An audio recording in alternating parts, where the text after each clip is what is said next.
American beauties. They came to Britain and they conquered, some by love, but most by money.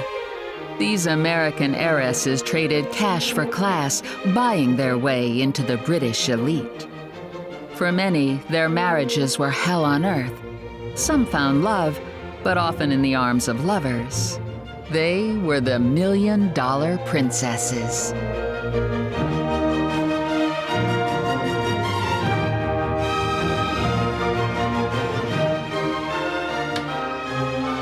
It's the guilty secret of the British aristocracy, just how much American blood runs through its veins.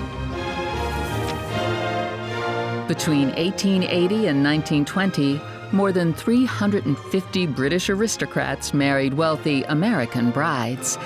It's the real story that inspired Downton Abbey.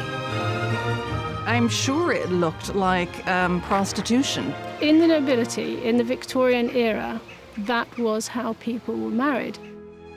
Railroad heiress Consuelo Vanderbilt was forced by her mother to marry the 9th Duke of Marlborough, whose family seat was the iconic Blenheim Palace. She brought with her a dowry which today would be worth $70 million. I think my grandmother was probably overawed by the size of the house and was lonely here. It's very difficult for a young girl from America suddenly to find herself in an enormous house in the English countryside. Consuelo's millions paid for Blenheim's restoration, but for her the cost was far greater than money. Her marriage to Charles was formal, cold, and loveless. It was a match, a prearranged match, one could say, but it didn't work out. But it certainly helped Blenheim at the time, that's for sure. I don't think it would be an exaggeration to say that her dowry established the security of this palace for the future. It was a marriage in name only, and after taking a succession of lovers, Consuelo divorced the Duke and married again, this time for love. Other matches were more successful. As well as new money, these daughters of industrialists and speculators brought New World vitality.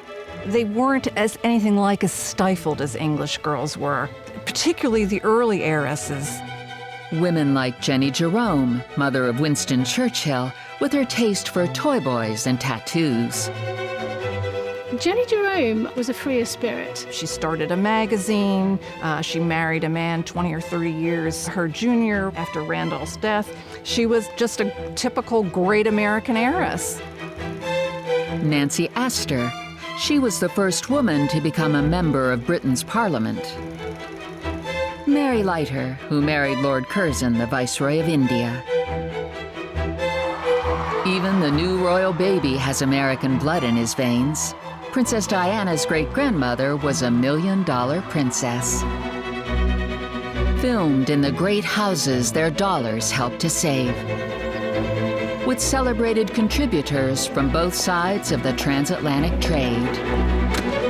This series reveals the glamour, the secrets, the scandals of the American rich kids who bought their way into Britain's stately homes.